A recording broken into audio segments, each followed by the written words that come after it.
Hey, it is a beautiful evening. So I'm here in my office slash my shed and my hobby room, I guess you could call it. Hey, I want to talk to you about something very important. Something that I got sitting right here. This is something that if a car does not have this particular item in it, it will not move very fast. Unless you want to go back to the old Flintstone style and put yourself in that hood or put your kids in there. Maybe if you got 4 or 5 or 10, 12 of them, and you can put them in the hood and you'll probably have about 15 horses. But anyway, the car does not go very far and not very fast if it doesn't have this motor. I want to talk to you about something really important. We're going to do a study on something that I've been thinking about for a long time, and something that Jesus really pointed out to the disciples is a big deal.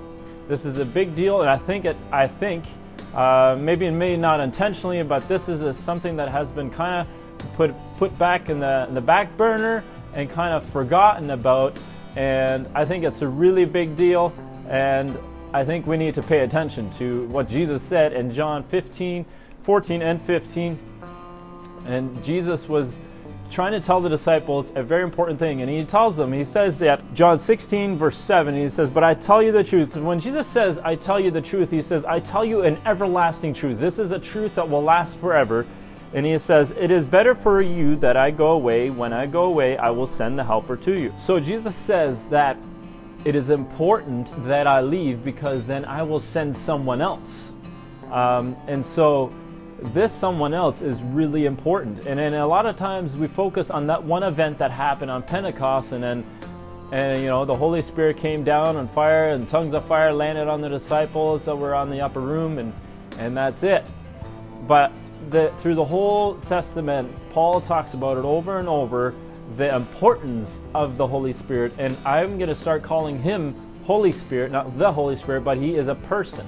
And I want to introduce to you the Holy Spirit as a person, not just a spirit that floats around or a being that is out there somewhere. Holy Spirit is with you just like Jesus is with you. So when you talk about to your kids or to anyone that Jesus is always with you, God is with you, Holy Spirit is with you, you can call him Holy Spirit because Jesus refers to him as him. It's a person. It's not just a being of some sort or a thing, and it's in a really important deal. It's a big deal to Jesus, and he's telling the disciples the importance of it. And that's why you see in Acts he says, don't go anywhere, don't do anything, don't go anywhere until you have been endued from on high. By whom? By the Holy Spirit. So because before that he breathed on them, and he says receive the Holy Spirit, but then he says make sure you are empowered by the Holy Spirit, because the Holy Spirit is a big deal.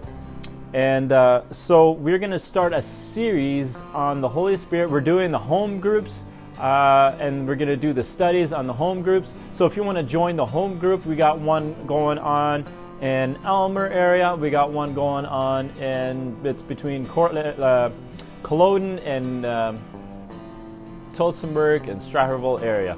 So join in those small groups if you want to do a deeper study, if you want to look into it.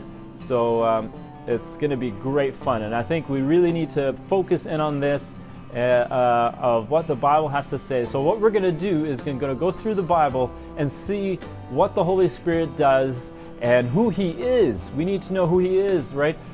We often talk about who is Jesus and who is God, but we need to talk about Holy Spirit. Because he is one of them, and he is one with them, and he is equal to them. So if you go right to Genesis chapter 1, you will see in the second verse that says, "In the beginning God created the sky and the earth was empty and had no form. And darkness covered the ocean, and God's Spirit was moving over the water." In our translations it says the Holy Spirit was hovering over the earth. And something I thought was interesting when he talked about hovering out, so what was he doing over the earth? What was he just like hovering? Was he just like, the ghost just floating around doing nothing? No, when the Holy Spirit started hovering over something is about to happen. Things change, things move, good things happen. So when you talk about how the Holy Spirit starts, before God creates, he starts in a position of rest, because the word there in the Bible where it says hovering or is resting on the earth, the Holy Spirit came down and rested on the earth, and it was in a relaxing, or he was getting comfortable. The Holy Spirit was getting comfortable on the earth because he was about to create something awesome. So God starts in a position of rest. He does not stress, he does not worry, he does not have to push it out, it just comes out. So earth actually came from the heart of God, it came from the love of God, because everything was created by his love, and everything is held together by his love. You're wondering why this earth is still here and why everything is still held together. And it's not by God's wrath that he's angry that it's still together. It is by his love that it's still together, and it's going to stay together until he says so, by his love. And he will not destroy something he loves. That's why he sent the Bible verse in John 3:16 says that first, so God loved the world, everything in it, not just the people. If you think about, a lot of people think he's just talking about the people. No, he loves the world. He loves everything he created. So the Holy Spirit rested on the earth and relaxed on the earth, and something started to happen when Holy Spirit showed up. And something, okay, that's just the one thing that we're going to look at. And then there's so many more, even in the Old Testament, where Holy Spirit showed up and things happen, and good things happen, and the joy of the Lord shows up. And so Jesus says to the disciples in John chapter 15 and 16, gives the disciples a hint of who he is and what he's going to be like. And he says he's not going to be different. It's not going to be a new person. It's going to be a person that looks just like me. He is just like me. Not like there's one chair over there and there's another chair. It's a chair that is the same. There's no difference. There's not going to be a different look. He's not going to do a different work than what Jesus did. And he's not going to do a different work than what the Father did. So Jesus did what he saw the Father doing. The Holy Spirit does what Jesus does and speaks of what Jesus is doing. Anyway, we're going to go deeper into that. But if you think about it, when the Holy Spirit rests, he wants you to rest with him. He wants you to relax and have peace in your heart that you are good. You're good in him. Just relax in him, and good things happen when there's peace, when there's relaxation, when there's comfort. When there is anxious, fear, and anger, and all those different things, and stress, things never work out well. Have you ever tried that? When you need to go to the bathroom and you try to work on something finicky and you really try to go, but you just want to quickly do it before you go to the bathroom, but there's so much stress and you can't hold it, and when all of a sudden it's just, you throw this off everything, you hit your finger, you break your finger, or something goes bad when there is pressure and stress.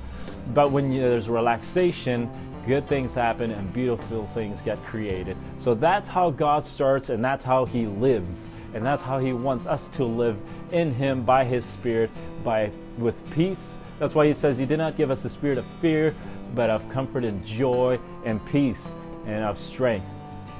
So start your day with the idea that you are relaxing, that it is finished, Jesus finished it, and that you are good. Just relax in him and then enjoy his presence. And know this one thing, that he loves you and he is after you for good things in your life. And I hope to see you at one of the small groups, and it's going to be a great fun to go through the Bible about the Holy Spirit and to see what Jesus had to say about the Holy Spirit and how Holy Spirit applies for us today. That is a big deal. This is not just a thing that's for the past. Some old dude had the Holy Spirit in the past and did some stuff. The Holy Spirit is active and alive today, and he is for you, and he is waiting for you to just receive.